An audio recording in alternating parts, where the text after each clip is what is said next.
السلام علیکم ورحمۃ اللہ وبرکاتہ و مغفرہ وظائف کی دنیا کے معزز ناظرین و سامعین، امید ہے کہ سب بہن بھائی بخیریت و عافیت ہوں گے۔ اللہ عز و جل تمام بہن بھائیوں کی پریشانیاں دور کرے، تکالیف کو دور کرے، تمام بہن بھائیوں کو اچھی اور صحت مند زندگی عطا کرے، تمام بہن بھائیوں کی دعاؤں کو قبول فرمائے، آمین ثم آمین، جزاک اللہ خیرن۔ میرے معزز بہن بھائیوں، اس وظیفے سے انشاءاللہ عز و جل آپ کی ہر حاجت پوری ہوگی۔ بہت ہی آسان وظیفہ ہے، بس آپ اس کو اپنی زندگی میں شامل کر لیں اور اس کو روزانہ کا معمول بنا لیں۔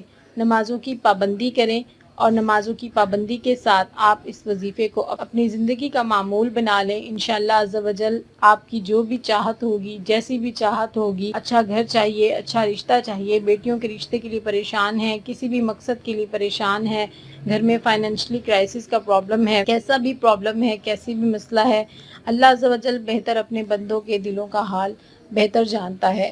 آپ اپنی دعا، اپنی حاجت اپنے رب سے بیان کریں، اور جو میں آپ کو اللہ کے نام بتاؤں گی، اللہ کو ان ناموں سے پکاریں تو انشاءاللہ عز و جل ہو ہی نہیں سکتا کہ اللہ کی رحمت آپ پر نہ نازل ہو، اللہ کی رحمت کے سائے میں آپ نہ آ جائیں۔ بے شک اللہ عز و جل تو ہم سے بہت پیار کرتا ہے، 70 ماؤں سے زیادہ پیار کرتا ہے، بس ہم نے ہی اپنے آپ کو دنیا کے کاموں میں اتنا الجھا رکھا ہے کہ ہم اپنے سیدھے راستے سے بھٹک گئے ہیں۔ ہم یہی بھول گئے کہ ہمیں کس نے پیدا کیا ہے اور ہمارا اس دنیا میں آنے کا مقصد کیا ہے، اور ہمارا دین اسلام ہے، ہمیں اسی پر ہی چلنا ہے۔ ہم نے مغربی اطوار اپنا لیے ہیں، مغربی اطواروں پہ چلتے ہیں۔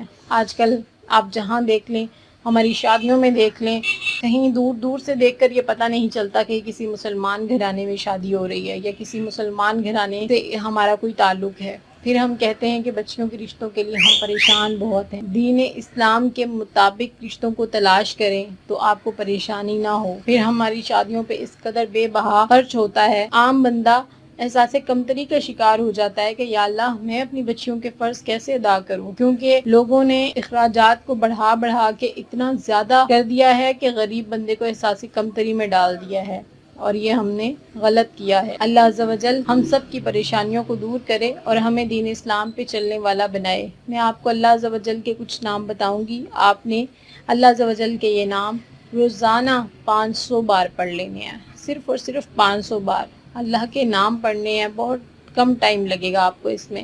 انشاءاللہ عز و جل آپ کی جو بھی حاجت ہوگی، جس بھی قسم کی حاجت ہوگی، بے شک اللہ عز و جل دلوں کا حال بہت بہتر جانتا ہے، آپ کی جیسی بھی حاجت ہوگی پوری ہو جائے گی انشاءاللہ عز و جل۔ عمل کی طرف آتے ہیں، آپ نے پڑھنا کیا ہے؟ اسکرین پہ آپ کو نظر آ رہا ہے یا اللہ یا رحمان یا رحیم، یا اللہ یا رحمان یا رحیم، یا اللہ یا رحمان یا رحیم۔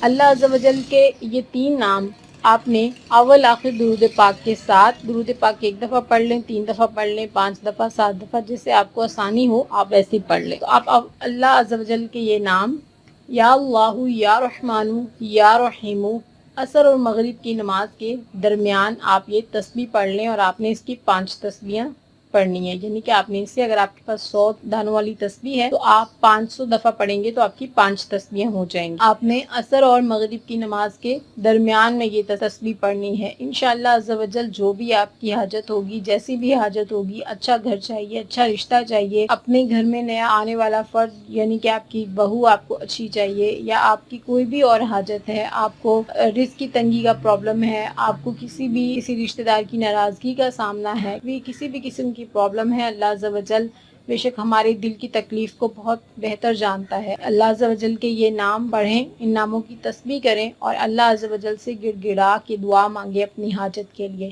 انشاءاللہ عز و جل اللہ عز و جل آپ کی حاجت پوری کرے گا، آمین ثم آمین، جزاک اللہ خیرن۔